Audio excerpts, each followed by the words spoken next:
ABlaze PR, owned by Avery Jones, contacted us to produce the coverage needed for a national campaign.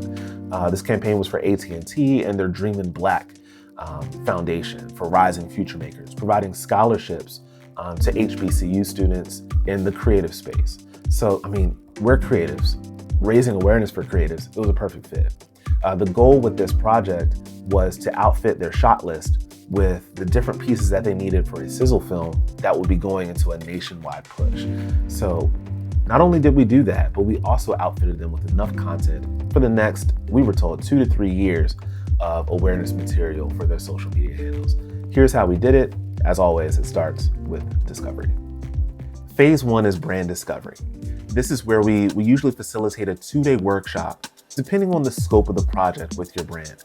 We identify what fuels your brand, makes it truly unique, allows you to be the perfect fit for your target audience, and also what your target audience needs in order to thrive in regards to whatever their pain points are, whatever their journey looks like. This is a crucial step. We start every project with discovery, and it yields exponential benefits for the clients that we serve. So now that we understand what the discovery process looks like, let's talk about what it looked like for this specific client. So the discovery phase for this project was more of a hybrid phase between discovery and strategy. It was more so logistics based, but we also wanted to make sure that we understood the DNA of AT&T's brand, their mission, their vision for this project, because we were working alongside multiple creative teams.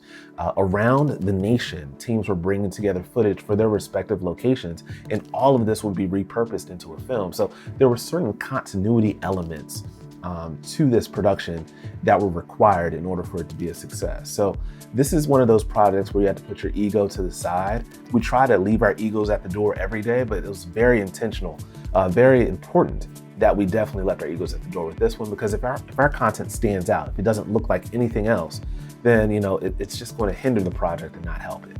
So location scouting, that was a big portion of this. Ideation, developing both virtual and real life shot lists by looking at the venue, staging a few shots. We learned a few things when we went to the venue, and that was that there were these columns that were blocking line of sight for some of the most essential elements of the day.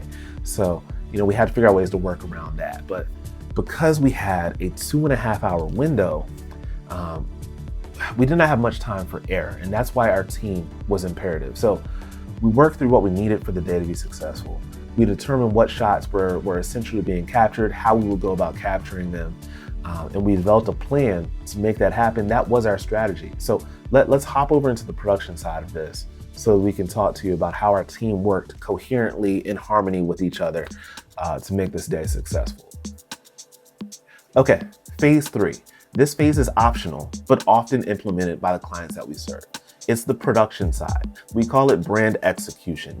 We're executing on what we've developed in our discovery phase and in our strategy phase, using that information, that data, the research and analysis that we've collected to actually produce content that brings this strategy, that brings this greater level of understanding to life. Let's talk about what that looked like to make it happen for this client in their specific use case. We're working with a small window of time here, and we had a few snags when it came to the arrivals, for our staggered arrivals of the recipients of the scholarships. But thank you to Avery Jones. Avery has this way of slowing down time. I don't know how she does it. I've never experienced anyone else who can do this. And she made sure that we had a smooth day. And that's why we enjoy working with PR firms and people who can collaborate with us on these creative endeavors so that we can really provide as much value as possible. So we have our roles and responsibilities. We're making sure that we're not crossing each other and capturing amazing footage and images and audio to provide the texture of what's going on. But because we have things happening outside, right? We have a drum corps who's playing, we have dancers, we have the cars pulling up and the arrivals of the students. We also have dialogue and a DJ who's playing music inside, and we're having conversations that we need to capture with the recipients. We have food and beverage and networking opportunities. We want to get all of this stuff. So what do? You structure your day where you're batching content. You're picking as many opportunities as you can, shooting multiple angles so that you can get, multiple perspectives of what's going on. And that's what really led to success for this project. We were able to not only knock out our shot list by making sure that we stayed tight and organized, we're also able to capture some organic impromptu moments that AT&T is now going to use in their social media campaign for years to come. So this was a huge success. What we produced in about 3 hours time will yield footage and images for maybe 3 years or more. So it was a very fun project to work on. It was a rush, but I mean, in a way, it's what we live for. We love doing this. We're grateful to ABlaze PR for extending this opportunity to work on a national campaign. And we would love to work with you on a national campaign if that's something that you need to have done as well. All right.